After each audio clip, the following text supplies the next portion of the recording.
नमस्कार, स्वागत है आपका उत्तराखंड खबरनामा न्यूज में। लालकुआं पहुंचे उत्तराखंड युवा कांग्रेस के प्रदेश अध्यक्ष सुमित्र भुल्लर ने प्रदेश में बिगड़ती कानून व्यवस्था और वोट चोरी के खिलाफ केंद्र और राज्य सरकार पर जमकर हमला बोला है।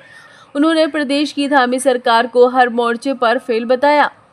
आपको बता दें कि लालकुआं एक निजी कार्यक्रम में पहुंचे उत्तराखंड युवा कांग्रेस के प्रदेश अध्यक्ष सुमित्र भुल्लर ने कहा कि प्रदेश में लगातार कानून व्यवस्था बिगड़ रही है। उन्होंने आरोप लगाया कि प्रदेश सरकार हर मोर्चे पर फेल हो चुकी है। उन्होंने कहा कि प्रदेश सरकार लोकतांत्रिक मूल्यों का हनन कर रही है और प्रदेश में कानून व्यवस्था पूरी तरह से ध्वस्त हो चुकी है। वहीं पंचायत चुनाव में पुलिस और प्रशासन के संरक्षण में अराजक तत्वों द्वारा सरेआम लोकतंत्र की हत्या का घृणित खेल खेला गया, जो जग जाहिर हो गया है। उन्होंने कहा कि हमारे राष्ट्रीय नेता राहुल गांधी ने जो वोट चोरी का नारा दिया है, उसे हम जनता तक लेकर जाएंगे और जनता को बताएंगे कि किस तरह से सत्ताधारी दल उनके वोट को चोरी कर रहा है। इसका उदाहरण हमने नैनीताल में हुए पंचायत चुनाव में देखा कि कैसे जनता के दिए हुए मैंडेट को सरकार ने लूटने का काम किया। उन्होंने कहा कि प्रदेश में अपराधियों और भूमाफियों, पहाड़ माफियों, खनन माफियों का बोलबाला है। भाजपा नेताओं की संलिप्तता से महिलाओं पर हमले और बलात्कार की घटनाएं बढ़ रही हैं। पंचायत चुनाव में भाजपा ने आयोजन के साथ मिलकर वोटों की डकैती की। उन्होंने कहा कि आपदा प्रबंधन पूरी तरह फेल साबित हुआ है और भाजपा नेता आपसी खींचतान में लगे हुए हैं। उन्होंने कांग्रेस नेता हरक सिंह रावत के भाजपा में रहते हुए पार्टी के दिए गए चंदा फंडिंग के बयान की जांच की मांग की है। उन्होंने कहा कि भाजपा सच्ची है तो इस प्रकरण की जांच कराए। उन्होंने कहा कि भाजपा चंदा मांगने वाली पार्टी है। जो भाजपा में बड़े पद पर रहेगा तब वो चंदा देगा, ऐसी भाजपा की रीत है। उन्होंने कहा कि कांग्रेस जनता की लड़ाई हर स्तर से लड़ेगी, चाहे वो सड़क हो, संसद हो। उन्होंने कहा कि प्रदेश में बदलाव की लहर है और 2027 में कांग्रेस पूरे बहुमत के साथ सत्ता में आएगी।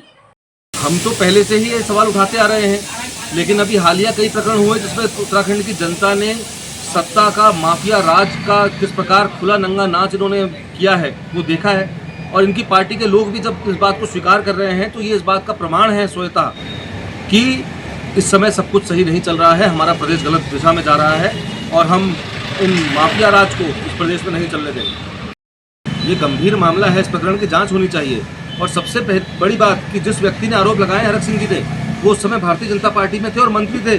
उन्होंने खुद बताया है कि वो खुद हिस्सा रहे हैं और उन्होंने भी फंडिंग कराने के लिए पूरे दबाव बना करके एक बड़ा अमाउंट वहाँ पर दिया। और त्रिवेंद्र सिंह रावत जी ने भी करी है कि हाँ ऐसा धन इकट्ठा किया गया था। तो ये तो एक बड़ी बात है कि सरकार कैसे कोई 27 करोड़ रुपए इन्होंने इकट्ठा कर लिए अपने फंड के लिए। आप किसको अपने पैसे उधार दे दो, उससे वापस देना कितना मुश्किल काम है, और इनको लोग आके पैसे दिए जा रहे हैं। ये बिना दबाव के नहीं है तो कैसे है? ये सीधे सीधे गुंडागर्दी है और इसके अनेकों अनेक उदाहरण हैं। अभी नैनीताल में क्या हुआ आपने देखा, तो ये अभी खनन माफिया किस प्रकार कदर हावी आप देख रहे हैं, किस प्रकार डंपर सड़कों पर दौड़ रहे हैं। नकल माफिया ने क्या क्या करा, भू माफिया कहाँ कहाँ तक है, पहाड़ माफिया बड़े बड़े पहाड़ बेचे जा रहे हैं, बड़ी बड़ी फर्मों को दिए जा रहे हैं। तो इन्होंने क्या क्या किया है, इनके जो काले कारनामे हैं, जो इनके पाप हैं, उनका घड़ा भर चुका है और आने वाले समय में इनको इनके मर्ज की दवा देने का काम उत्तराखंड की जनता करेगी। भारतीय जनता पार्टी का हमेशा से मॉडल रहा है, ये बातें बड़ी बड़ी करते हैं लेकिन ये हमेशा सत्ता को केंद्रित करके कुछ हाथों में और अपने उद्योगपति मित्रों को लाभ पहुँचाने का काम करना, और इनकी ये परंपरा का हिस्सा है, ये इनकी वर्किंग स्टाइल है। तो हम तो हमेशा ये बात करते हैं कि सत्ता का विकेंद्रीकरण ही कांग्रेस पार्टी की हमेशा सोच रही है कि नीचे तक सत्ता का लाभ पहुंचे, पावर नीचे तक पहुंचे, लोगों की मदद हो, लोगों का जीवन आसान हो। लेकिन हमेशा जो मॉडल, यही तो मेन सैद्धांतिक लड़ाई जो है, मेन जो वर्किंग स्टाइल की लड़ाई है, वो एक मुख्य लड़ाई ये भी तो है। और इनका हमेशा इस प्रकार का व्यवहार रहा है। ये कभी जब अपनी गर्दन मुख्यमंत्री जी की फंसने लगती है तो ये कभी मंत्रिमंडल विस्तार की बातें करने लगते हैं, कभी बाजार तोड़ने की बातें करने लगते हैं, कभी अलग अलग ट्रैक से भटकाने का ये प्रयास मात्र है। इनकी कलई खुल चुकी है। खुला गुंडा राज, खुला गुंडई, खुली माफियागिरी उत्तराखंड की जनता ने लाइव देखी है।